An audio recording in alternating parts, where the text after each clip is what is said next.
History isn't just a list of kings and battles and dates. It's really shaped by these powerful, often invisible forces: an idea, a line drawn on a map, a code that people live and die by. And today, we're going to dig into three of them that absolutely changed the world. So we're going to jump across time and geography to see how a rebirth of thinking in Europe, a simple border drawn on a map in India, and a warrior's code of honor in Japan created the world that we know today. Let's get started. Our journey kicks off way back in 14th century Europe. We begin with this incredible intellectual awakening, a spark, really, that would set the stage for centuries of change. Now, what's so fascinating about this is that the Renaissance wasn't just about pretty paintings and sculptures. This rebirth, as it was called, was a massive shift in how people saw the world. I mean, for centuries, everything was focused on God, the divine, the afterlife. But then, thinkers and artists started celebrating human achievement, reason, and our potential right here on Earth. It was a completely revolutionary idea. And you can see right here how one single idea can set off this incredible chain reaction. A city falls, and suddenly all this ancient Greek knowledge floods into Italy. Then, a new invention, the printing press, takes that knowledge and just spreads it like wildfire. And this new way of thinking, this humanism, it makes people ask, hey, what else is out there? Which leads directly to this incredible age of global exploration that would literally redraw the map of the world. Okay, let's switch gears. We're going to move to a totally different continent and a different time to see how an imperial strategy planted the seeds of a truly tragic separation. The Revolt of 1857, this was a massive shock to the British system. It showed them the incredible power of Hindu-Muslim unity when they were fighting a common enemy. So, to make sure that never happened again, they made a very calculated shift in policy. They began to actively encourage division, essentially pitting communities against each other to strengthen their own rule.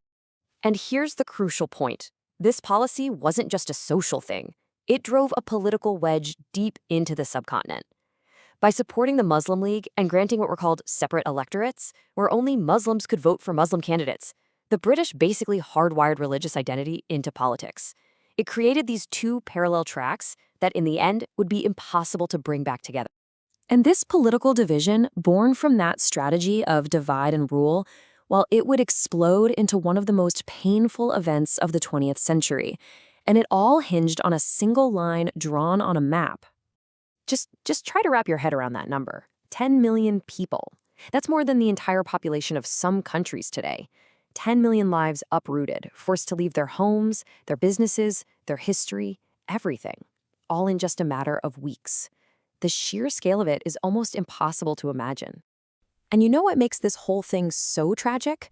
It's the absolute detachment of the process. Get this. The man who was tasked with drawing a line that would decide the fate of millions of people had never even been to India before. Sir Cyril Radcliffe drew that border using outdated maps and old census data, all from an office in Delhi. He never saw the villages or the communities he was slicing into. This chilling message, found scrawled on the side of a train filled with the dead, it just captures the absolute horror and the brutality that erupted. Communities that had lived together for centuries were torn apart by this new arbitrary line, and it unleashed this wave of just unspeakable violence. 1 million lives were lost. 1 million fathers, mothers, sons, daughters, killed in the chaos. A devastating, devastating human cost for the creation of two nations, all born from a line drawn in a hurry.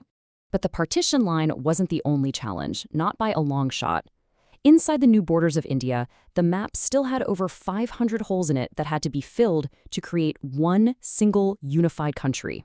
So while the world was focused on that new border, a man named Sardar Patel had this equally massive challenge, convincing 565 of these princely states, each with its own ruler, to join the Indian Union.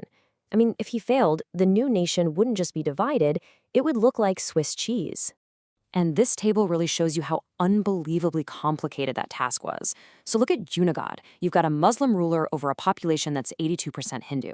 He decides to join Pakistan, which leads to Indian military action and a public vote. Then you have Kashmir, basically the exact opposite situation, a Hindu ruler over a Muslim majority.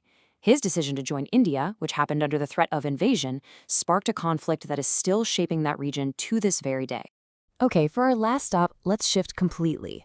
We're moving from a line drawn on a map to a code written in the heart. We're going to feudal Japan to look at another powerful abstract force, a warrior's rigid code of honor that literally governed life and death. For the samurai warrior class in feudal Japan, honor was everything.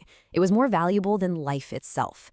And so, if they faced failure or defeat or disgrace, they had a very specific, highly ritualized way to die with their dignity completely intact. It was this ultimate act of control in a moment of total loss. And this incredibly disciplined, symbolic, and deeply personal response to failure, it's a world away from the chaotic, uncontrolled violence we just saw during the partition, right? It's a powerful reminder of how differently cultures can process crisis, failure, and honor. One was an external line that caused chaos. This was an internal code that created a final, brutal kind of order. So, from an idea of human potential that sparked a rebirth, to an external political line that literally tore a subcontinent in two, to an internal moral code that dictated a warrior's final moments, we've seen how these abstract concepts create very concrete, world-altering realities. And the question that leaves us with is, what are the powerful, invisible ideas, lines, and codes that are shaping our world right now?